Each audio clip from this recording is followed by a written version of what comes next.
Om Namo Narayanaya, Jai Swami Narayan. Welcome back. I've had my head in the news on this channel for the last few episodes, and I thought it was time to pull back and remember the other half of this channel is bhakti. Part of it's jhana.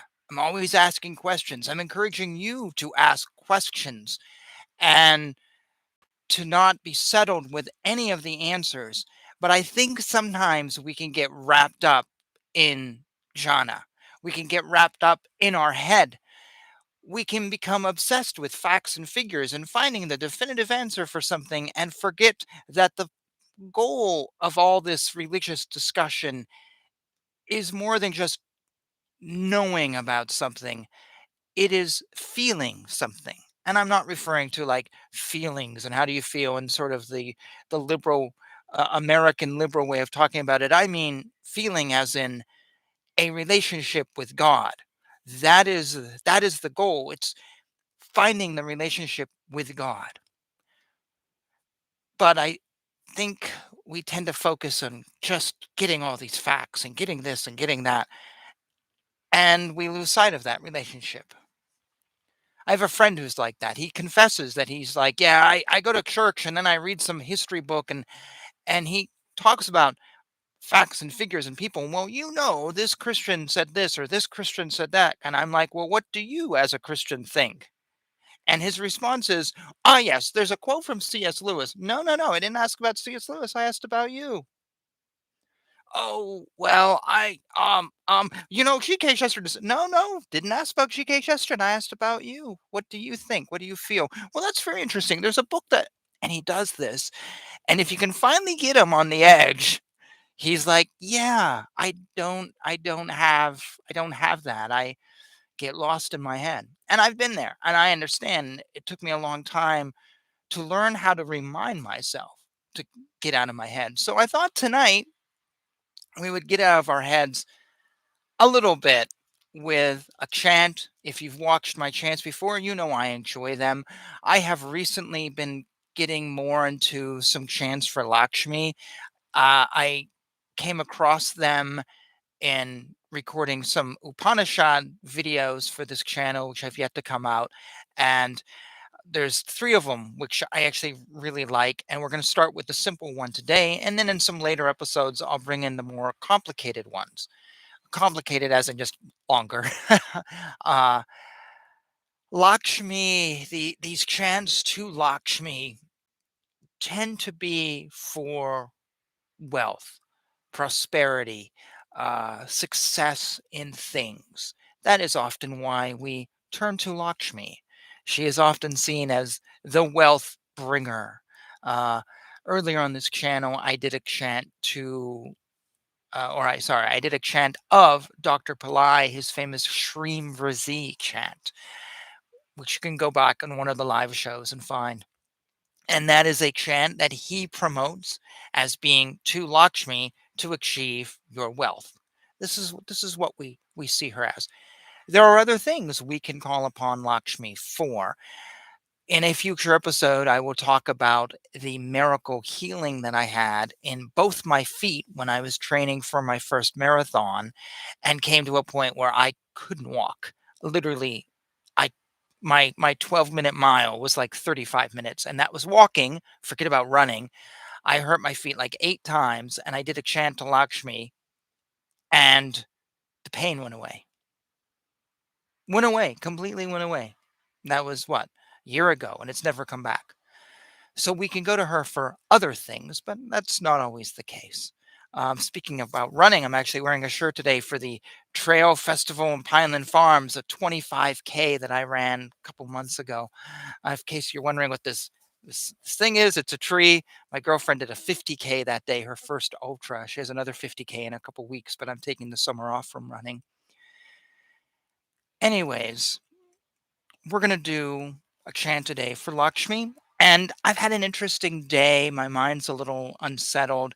So I thought, let's do this chant. And then afterwards, I'm going to share with you what's been going on with me today. If you should want to stick around and hear about a little bit of my life, I will share because it's been uh, sort of a materialistic day.